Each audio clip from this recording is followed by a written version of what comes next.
የቀድሞቹ የነበራቸው አንድ ትልቅ ቁም ነገር ከቀደምት ሰንሰለቶቻቸው ጋር የመገናኘትና ራሳቸውን አገናኝተው የማየት አቅምና ብቃታቸው ነው። የቀድሞ አባቶች ሀገርና ዲን በትውልዶች ተወራራሽነትና ቅብብሎች ላይ የተመሰረተ መሆኑን ይገነዘባሉ። ሀገርና ዲን በትውልዶች ቅብብሎች የመጣ የተገነባና ለወደፊትም በዚህ ሁኔታ የሚሄድ መሆኑን በጽኑ ያምናሉ።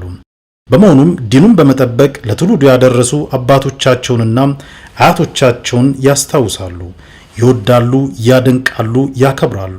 ዲኑን ሀገርን ከእነርሱ የተቀበሉት የአደራና የክብር ዕቃ አድርገው ነው የሚመለከቱት። ይህ በጎ ዓላማና ዕውቀት በዘመናችን ትውልድ እያነሰና እየቀነሰ ቢሄድም ሐጂ ዘይኑ ስለ ቀደምት ታላላቆችና ደጋጎች ሲያስታውሱ ልባቸው ይሰፋል፣ አይናቸው ይበራል።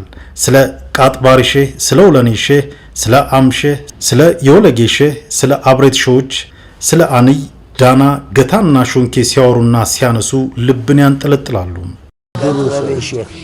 እና አብሬት ሼህ አባት እና ቃጥባሪ ሼህ እና ሙለማ